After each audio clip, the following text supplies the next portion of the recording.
Tu n'aurais aucun pouvoir sur moi si cela ne t'avait été donné d'en haut. Ça, c'est la réponse que Jésus fait à Pilate quand Pilate lui dit « Mais réponds-moi, ne sais-tu pas que j'ai le pouvoir de te mettre à mort ou de te sauver ?» C'est dans l'Évangile selon saint Jean, chapitre 9 au verset 11. Est-ce que donc ça veut dire que Jésus reconnaît que c'est Dieu, celui qui est au-dessus, qui l'aurait livré à Pilate? Eh bien, je crois que c'est essentiel à comprendre.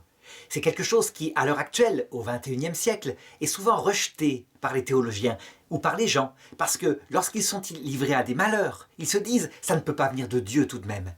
Mais lorsqu'on regarde le réalisme de la Bible depuis le livre de Job, on voit que tout le monde sait que Dieu est tout-puissant, que donc si quelque chose nous arrive, si nous sommes livrés à des ennemis, à des circonstances particulières, fondamentalement et comme cause première, il faut remonter à Dieu.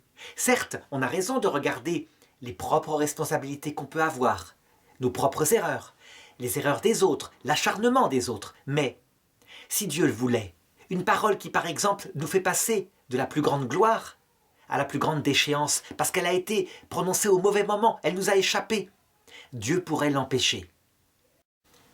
C'est donc à Dieu qu'il faut poser la question comme cause première, puisqu'il peut empêcher tout ce qui bloque notre vie.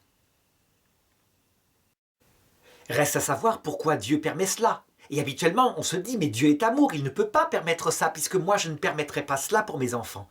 Dieu est amour, mais Dieu est aussi un père qui éduque ses enfants pour en faire des adultes concernant le salut éternel. Et nous sommes exactement comme un petit enfant, qui nous précipiterions vers des bonbons immédiatement. Et notre Père est là, qu'il dit « c'est assez maintenant, il n'en mangera plus ». Nous avons souvent, si nous regardons uniquement l'instant présent, l'idée de penser que ce Père ne nous aime pas. En fait, nous comprenons plus tard. Et bien de la même façon, si Dieu permet certains malheurs qui frappent notre vie, la réponse nous l'avons dans la vie éternelle de manière plénière. Et là, nous voyons qu'à quel point il a éduqué notre cœur. Alors maintenant, si je reprends la phrase de Jésus à Pilate, « Tu n'aurais aucun pouvoir sur moi s'il ne t'avait été donné d'en haut », c'est pourquoi celui qui m'a livré à toi porte un plus grand péché. Qui est-ce qui a livré Jésus à Pilate? Il parle d'un péché, on peut se dire, il vise Judas ou les grands prêtres. Et c'est le sens immédiat qui vient. C'est évident que la responsabilité de Pilate là-dedans, elle est accidentelle. Et que les causes directes, ce sont des hommes qui voulaient la mort de Jésus.